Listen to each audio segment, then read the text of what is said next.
Bonjour Lou Garnier. Bonjour, merci de me recevoir. Alors bienvenue chez Front Populaire. Donc, vous êtes étudiante à Sciences Po en deuxième année. Vous faites un bicursus aussi à la Sorbonne, je crois que c'est important de le rappeler. Alors je vous remercie tout d'abord bien évidemment d'avoir accepté notre invitation. Et on va parler un petit peu justement de votre école de Sciences Po. Une école qui est parfois dénigrée, à tort ou à raison. Et c'est ça, ce qui est intéressant, c'est que vous allez pouvoir nous dire à quel point on peut s'inquiéter ou pas de ce qui se passe aujourd'hui à Sciences Po, qui reste quand même une institution pour la France. Et vous allez nous expliquer éventuellement aussi pourquoi justement votre envie de continuer votre cursus dans cette école. Alors j'ai envie de commencer cet entretien pour rebondir sur des propos de Matthias Wiechera.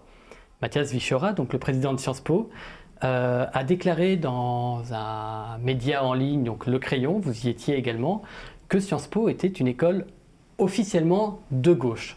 Alors que c'est une école qui est payée par des fonds publics, ce qui peut interpeller. Est-ce que vous comprenez cette position, cette déclaration ? Alors je pense que la déclaration de Matthias Wiechera de dire que l'école était de gauche, c'était une nécessité à l'heure où tout le monde se rend bien compte dans les médias et puis dans les déclarations officielles faites par Sciences Po que la grande majorité des étudiants, des professeurs, de certains cours qui y sont proposés, mais on y reviendra sûrement, ont une teinte politique foncièrement à gauche. Et le nier, je pense que c'est impossible et ça aurait été une preuve d'hypocrisie de la part de Matthias Wiechera, notamment parce qu'une étude a été publiée sur le positionnement politique des élèves avec une majorité écrasante à gauche, même largement supérieure aux résultats de la majorité en France.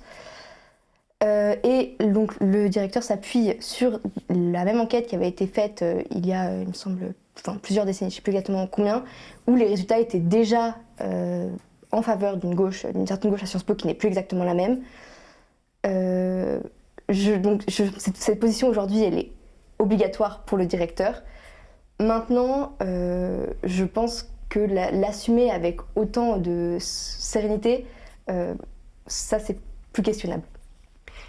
Et ce courant de gauche, justement, je m'interrogeais en préparant cet entretien, quelle est l'idéologie dominante à Sciences Po ? Quels sont les courants, les auteurs qui aujourd'hui sont le plus souvent cités, qui influencent Sciences Po ? Des auteurs, vous êtes un petit peu optimiste, je dirais peut-être des hommes politiques. Partons sur les hommes politiques.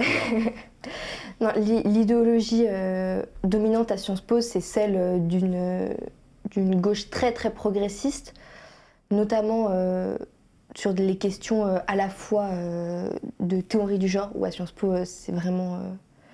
ce n'est même pas une théorie en fait, c'est une affirmation qui coule de source et qu'il est impossible... Alors ça, je vous propose d'en parler juste après. Oui, bien sûr. Oui, je reviens. Donc, la théorie du genre, tout ce qui est les questions... parler de souverainisme ou encore pire, de nation, de patriotisme, etc., c'est très tabou à Sciences Po. C'est très difficile. Non, on est vraiment sur quelque chose de très multiculturel et qui s'identifie totalement à la figure de Jean-Luc Mélenchon la plupart du temps. Alors, je vais vous poser cette question parce que forcément, on est obligé de vous la poser pour savoir un petit peu d'où vous vous placez. Donc, vous, politiquement, où vous vous placez dans l'échiquier politique ? Alors moi, je suis adhérente à aucun parti politique, mais je m'identifie comme étant de droite conservatrice. Et justement, avec ce positionnement-là, avec ce que vous savez de Sciences Po, parce qu'après tout, c'est comme vous dites, il y a eu des études qui ont été publiques, ça vous a pas un petit peu réfréné de postuler à Sciences Po ? Alors, je ne connaissais pas encore Sciences Po de l'intérieur et donc comment allaient être mes relations avec les élèves ou avec certains professeurs. Et il demeure tout de même que Sciences Po reste le cursus honorum pour accéder à de nombreuses carrières, notamment dans la fonction publique qui, moi, m'attirait à ce moment-là. Quand on sait que le concours d'accès à l'INSP, donc la nouvelle ENA, 80% des admis sortent de Sciences Po. Pour les concours d'administration au Sénat ou à l'Assemblée, on est aussi à plus de 50% des candidats qui sont élus de Sciences Po. Donc quand on a la chance de le faire, pour moi, ça paraissait évident d'y aller. Alors, il y a eu beaucoup de polémiques qui ont éclaté sur Sciences Po ces derniers mois, voire ces dernières années. Donc, on va revenir un petit peu sur chacune d'entre elles. Moi, la question que je voulais juste vous poser en guise d'introduction, c'est est-ce que ces dérives qui donnent parfois l'impression d'un bateau à la dérive, est-ce que c'est exagéré ? Est-ce que ce sont des épiphénomènes ? Ou est-ce qu'on est sur une tendance de fond qui irait jusqu'à s'accroître ? Alors, pour moi, chaque dérive, parfois, les événements sont exagérés dans les médias, notamment au sujet la plus récente, il me semble, c'est celle au sujet de la prof de danse, etc. Ça avait pris des proportions énormes pour le coup un épiphénomène.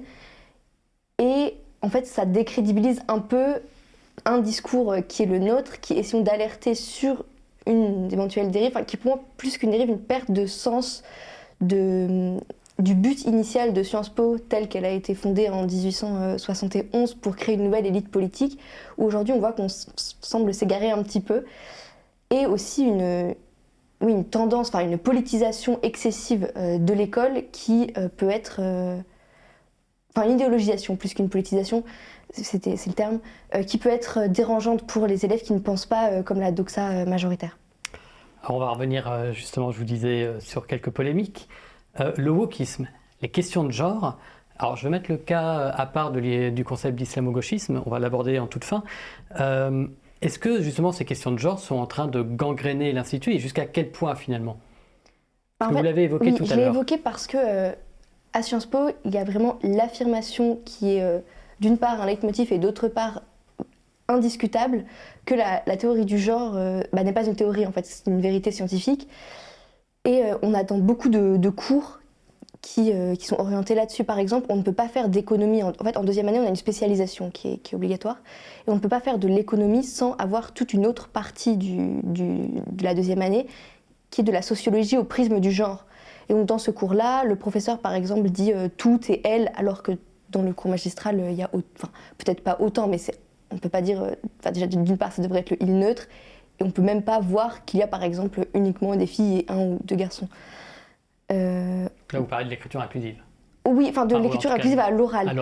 L'écriture inclusive à l'écrit, elle est dans les mails de certains professeurs, mais c'est moins souvent, plutôt par exemple dans les mails du BDE qui vont être en écriture inclusive. Mais donc voilà, là, il me semble qu'avec Mathias Vichra, lors de notre débat sur le crayon, il m'avait dit donc qu'aucun mail de l'administration n'était en écriture inclusive, ce qui est vrai.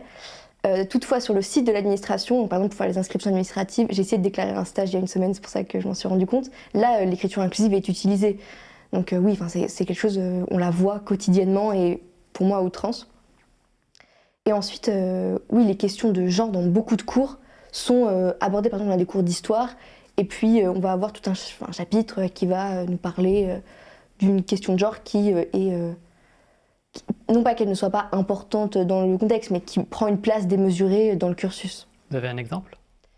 Non, là tout de suite. Enfin, c'est plutôt en sociologie, même en première année par exemple, où on nous parle d'intersectionnalité. Enfin, après, donc, ça revient avec d'autres choses de questions de genre, pour expliquer pourquoi est-ce que les questions de genre ont été sous-estimées dans toutes les études depuis des années.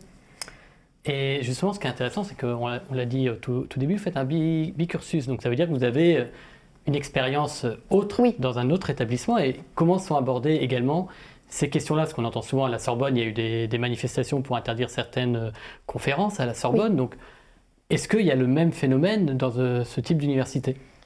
Eh bien, bizarrement, beaucoup moins.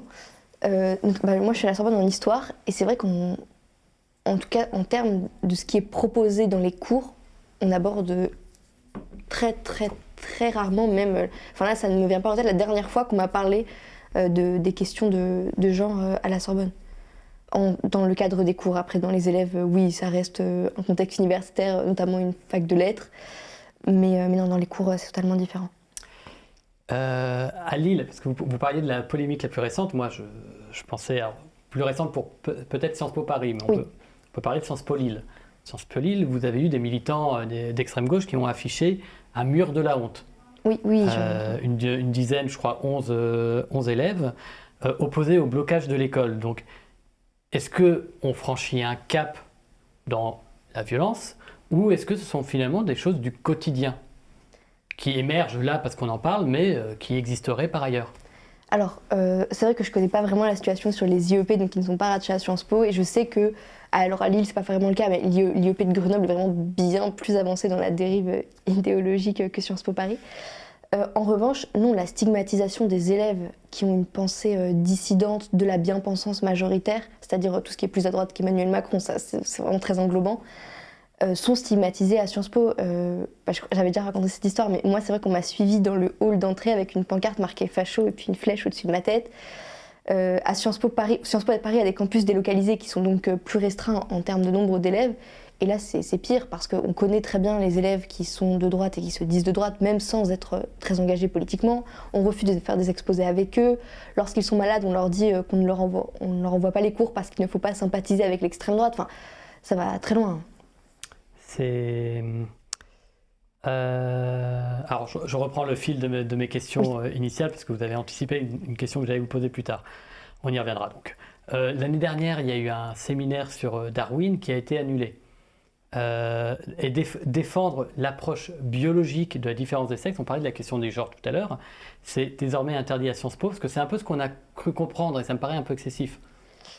Interdit, non, enfin, vous pouvez le faire, mais je sais que notamment il y a un cours qui est proposé en Master 1, il me semble, qui controverse au sujet du principe d'application d'égalité, enfin quelque chose comme ça, ou de l'application du principe d'égalité.